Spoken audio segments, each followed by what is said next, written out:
जो सुबह देर तक सोता है उसके जीवन में कोई महानता नहीं आएगी, वो अपने जीवन नष्ट कर लेगा। मतलब आलस की वजह से। देर तक सोना आलस्य या नींद का प्रतीक है।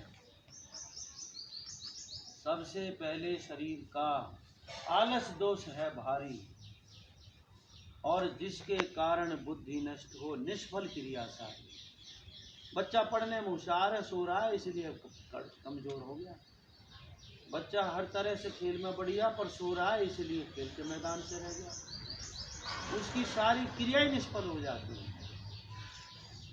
तो हमने जब तक विद्यालय में विद्यार्थी पढ़ाए, हमारी दिनचर्या में शुरू में 5 बजे, फिर 4:30 बजे, फिर 4 बजे उठाने का अभ्यास होता था। और 4 बजे उठ गया बच्चा और रोज़ उठने लगा। दिवाली पे छुट्टी जा रहा है 7 दिन की, तो ये लिखित शर्त होती थी, ये सुबह 4 बजे ही जगाया जाएगा। और यदि हमें मालूम पड़ गया घर जाकर ये देर तक सोया है, तो दिवाली के बाद इसे पढ़ाई नहीं जाएगा। आज हमसे को बैठ, हम सपने में भी नहीं सोच सकते 4:01 को उठे हैं, नहीं। देखो यहाँ बाहर के भी लोग आते हैं, ये बैठे हुए इलाज वाले, 5 बजे तो ये यहाँ जाते हैं 100 किलोमीटर तय करके, खाली पेट फ्रेश होके आते हैं। तो ये कम से कम 3:30-4 बजे तो उठते ही होंगे। जो 5:35 पे आवे गो बैक, अब तुम्हारा इलाज नहीं होगा। कोई रिक्वेस्ट करता है तो थोड़ा कर सकते हैं, पूरा इलाज नहीं करेंगे। अरे जो आदमी समय पे उठा ही नहीं, उससे बढ़िया बेवकूफ़ और मूर्ख तो कोई हो ही नहीं सकता। सब सुधारों का सुधार ये है, सुबह जल्दी उठना पड़ेगा। और यदि तुमने ये सुधार नहीं किया तो फिर तुम्हारा बिस्तर में आश्रम में मंगा लूँगा यहीं। फिर मैं 4 बजे कैसे उठाता हूँ, अलार्म बजेगा, जो उठ गया, जो सुनता रहा और नहीं उठाना सीधा लठ लगता है एकदम। एक दिन एक लठिया लगेगी, जिंदगी भर दोबारा की जरूरत ही ना पड़ेगी, अपने आप 4 बजे खड़े हो जाएंगे। तो ये तो बहुत गंदी बात है, तुम 5 बजे तक सोते हो। तो मैं पहले आधा घंटा सुधार करना, 4:30 बजे उठना, फिर और 1 महीने बाद 4 बजे उठना। एकदम से ज़्यादा सुधार करोगे तो पेट साफ नहीं होता, आदत गलत पड़ी होती है। तो उसके लिए तुम्हें जल्दी सोना भी पड़ेगा। जो देर तक जगते रहते हैं, टीवी देखते रहते हैं, वे भी पागलपनी है, वो जल्दी उठ ही नहीं सकते। देखो 9 बजे के बाद राक्षसी पहरा शुरू हो जाता है। सुबह 3 से 6 बजे तक देवताओं का पहरा होता है। उस समय कितना ही दुष्ट आदमी हो, उसके दिमाग में भी अच्छे ही विचार आते हैं।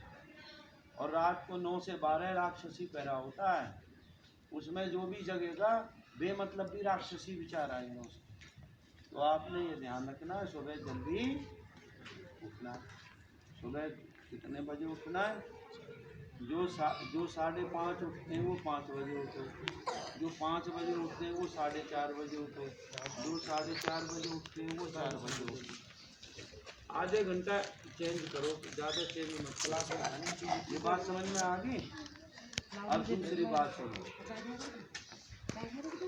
जब आप उठते हो, उठने के बाद में जैसे ही जमीन पर पैर रखते हो तो धरती माता को नमस्ते करनी है। आपसे बड़े घर में जो भी हैं सबसे नमस्ते करनी है, उनके पैर छूने।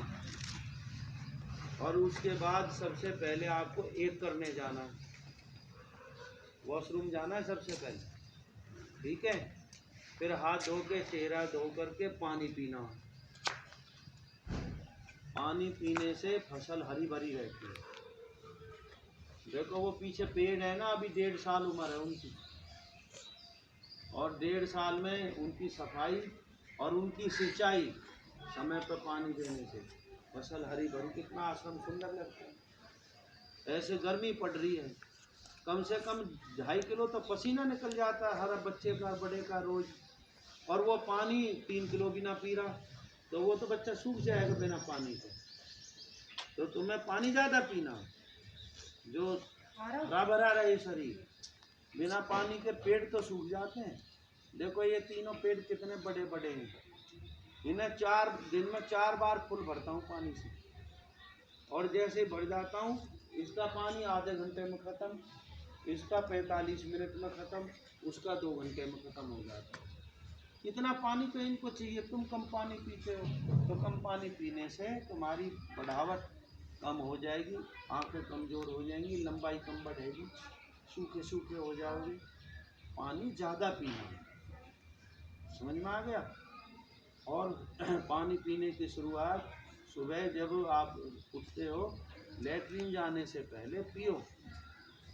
मैं तो रात में उठ के भी पीता हूँ, इतनी गर्मी पड़ रही है, पंखे के नीचे सोते पंखा पानी खींच लेता है। मैं तो रात में उठ के 2-4 गिलास पानी तो रात में उठ के पीता हूँ, ताकि शरीर में कमजोरी ना आए। जब छुट्टी होती है तो यहाँ से पानी पी के जाया करो। मैं हॉस्पिटल से चलता हूँ ना, पहले पानी पीता हूँ फिर चलता हूँ, तो उसमें कितनी भी गर्मी और लू आ जाए सामने तो गर्मी नुकसान नहीं करेगी। वो पानी आपके एक ढाल है, आपकी सेफ्टी सुरक्षा। तो ये सब काम आपने करना। तो दूसरी बात ये है, मनुस्मृति में लिखा है, जो सुबह जल्दी उठ करके फ्रेश हो करके 5 बजे तक नहा लेते हैं, उनको ऋषि स्नान कहते हैं। ऋषि मुनियों जैसा जीवन है उनका। जो 6 बजे तक नहाते हैं वो देव स्नान है, देवताओं जैसा।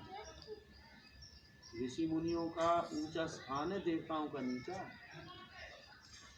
और जो 7 बजे तक नहाते हैं वो मानव स्नान है, साधारण मनुष्य। और जो 7 बजे के बाद नहाते हैं वो राक्षसी स्नान है। तो नहाते समय इतना पानी जरूर डालो जो सारी गर्मी दूर हो जाए। गर्मी में शरीर तपता रहता है, इतना पानी अवश्य डालो जो शरीर पूरी तरह ठंडा हो जाए। फिर रगड़ रगड़ के नहाओ जो मैल छूट जाए। चप्पल पहन के नहीं नहाने, आपको पहले चप्पल धोने हैं, फिर अलग रखने हैं, फिर आपको निक्कर तक के पैर नहलाने हैं, फिर कंधे तक के हाथ नहलाने हैं, फिर मुंह धोना है। और ये काम 3 बार करना है, पहले पैर, फिर हाथ, फिर मुंह। पैर हाथ मुंह 3 बार करना। उसके बाद फिर सिर पर पानी डालना है। अगर कोई चप्पल पहन के नहाता है तो एक अंकल जी हैं, किरण लैंडमैन जी, उन्होंने रोक दिया, बेटा रुक रुक, कहाँ जा रहा, मैं पढ़ने जा रहा हूँ, तो जरा रुक। मैं लेट हो जाऊँगा। बोला आज मेरी गारंटी, आज लेट नहीं होगा, रुक जा। मैं चाचा जी कुछ काम है? बोला हाँ। तो मेरा ऐसे ही गंजा सिर था, ऐसे ही चोटी थी। बोला दिखा, थैला दिखा। उन्होंने मेरी तख्ती देखी, लिखाई भी अच्छी है, मेरी कॉपी देखी, पढ़ाई भी अच्छी है, जैसे इन बच्चों की बहन जी देख रही है। फिर उन्होंने मेरी प्रशंसा की, क्या बढ़िया काम है। फिर उन्होंने ये कहा, बेटा स्लेट पर लिख लेकर, तख्ती पर लिख लेकर, सिर पर मत लिखे कर। मैं इन्हीं पर लिखता हूँ। बोला देख, शीशे में देखना सिर को, कहीं काला हो रहा है, कहीं सफ़ेद हो रहा। तो तख्ती की पुताई होती थी, मुल्तानी मिट्टी में हाथ धोए ऐसे पोंछ लेते थे। तख्ती लिख रहे, काली स्याही में हाथ धो गए, ऐसे पोंछ लेते थे। हमें पहले यूँ ही नहीं पता था, हमारा सिर लिखाई पढ़ाई सिर पे भी हो। तो उस दिन पता लगा।